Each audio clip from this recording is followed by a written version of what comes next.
दोस्तों आज की वीडियो में बहुत सारे रहस्य जानने को मिलेंगे। इस वीडियो को लास्ट तक देखिए और इसके सारे रहस्यों का अनुभव कीजिए। आपका बहुत बहुत स्वागत है एक कदम आध्यात्म की ओर में। दोस्तों प्राचीन काल से ही भारत ऋषि मुनियों की तपोस्थली रहा है। यहाँ ऐसे कई मंदिर, धार्मिक स्थल, कुंड, तालाब, नदियाँ मिल जाएंगी जिनका धार्मिक और पौराणिक महत्व है। साथ ही यह अपने अंदर कई रहस्यों को समेटे हुए है।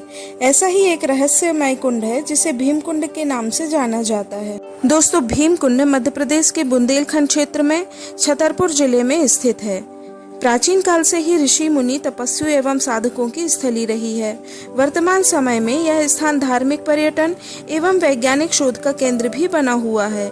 यहाँ स्थित जल कुंड भूवैज्ञानिकों के लिए भी कौतूहल का विषय है। दरअसल यह कुंड अपने भीतर अटल गहराइयों को समेटे हुए है। भीम कुंड एक गुफा में स्थित है।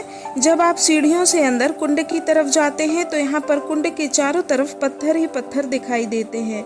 यह लाइट भी कम होती है, लेकिन यहाँ का नज़ारा हर किसी का मन मोह लेता है। भीम कुंड के ठीक ऊपर बड़ा सा कटाव है, जिससे सूर्य की किरणें कुंड के पानी पर पड़ती हैं, तो सूर्य की किरणों से इस जल में अनेक इंद्रधनुष बन जाते हैं। यह दृश्य हर किसी के मन को आनंदित करता है। भीम कुंड को लेकर एक पौराणिक कथा है। महाभारत काल में अज्ञातवास के दौरान पांडव एक वन से गुजर रहे थे। उसी समय द्रौपदी को प्यास लगी। तब भाइयों ने आपस में पानी तलाश किया, लेकिन कहीं भी पानी का कोई स्रोत नहीं मिला।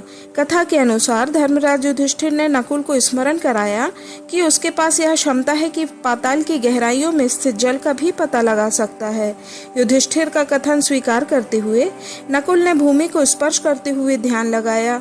नकुल को पता चल गया कि किस स्थान पर जल का स्रोत है, लेकिन जल कैसे मिले यह समस्या जस की तस। तब भीम ने अपनी गदा उठाई और नियत स्थान पर गदा से प्रहार किया।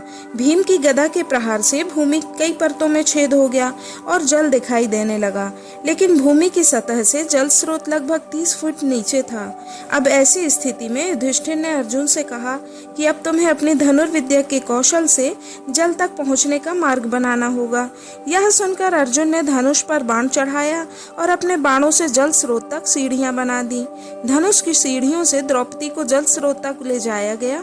यह भीम की गदा से निर्मित हुआ था, इसलिए इसे भीम कुंड के नाम से जाना जाता है। इसके अलावा इस कुंड को नील कुंड या नारद कुंड के नाम से भी जाना जाता है। बताते हैं कि एक समय नारद जी आकाश से गुजर रहे थे। उसी समय उन्हें एक महिला और पुरुष घायल अवस्था में दिखाई दिए। उन्होंने वहां आकर उनकी इस अवस्था का कारण पूछा। तब उन्होंने बताया कि वे संगीत के राग रागिनी हैं। वे तभी सही हो सकते हैं जब कोई संगीत में निपुण व्यक्ति उनके लिए सामगान गाए। नारद जी संगीत में पारंगत थे। उन्होंने उसी समय सामगान गाया, जिसे सुनकर सारे देवतागण झूमने लगे। विष्णु भगवान भी सामगान सुनकर खुश हो गए और एक जल कुंड में परिवर्तित हो गए। उनके रंग के जैसे ही इस कुंड का जल भी नीला हुआ। तभी से इसे नीलकुंड भी कहा जाने लगा। भीम कुंड को लेकर मान्यता है कि इसमें स्नान करने से त्वचा संबंधी गंभीर से गंभीर बीमारियां भी ठीक हो जाती हैं। इसके अलावा कितनी भी प्यास लगी हो, इसकी 3 बूंदें ही सारी प्यास बुझा देती है। दोस्तों इस कुंड के बारे में यह भी माना जाता है कि इस कुंड में डूबने वाले व्यक्ति का मृत शरीर कभी ऊपर नहीं आता, जबकि आमतौर पर पानी में डूबने वाले व्यक्ति का शव एक समय के पश्चात खुद ब खुद ऊपर आ जाता है। भीम कुंड को लेकर मान्यता है कि यह एक शांत ज्वालामुखी है। इसकी गहराई की बात करें तो अब तक कई भूवैज्ञानिकों ने गोताखोरों द्वारा इसकी गहराई का पता लगाने का प्रयास किया, लेकिन किसी को भी इस कुंड का तल नहीं मिला। कहा जाता है कि कुंड की 80 फीट की गहराई में तेज जल धाराएं प्रवाहमान हैं, जो शायद इसे समुद्र से जोड़ती हैं।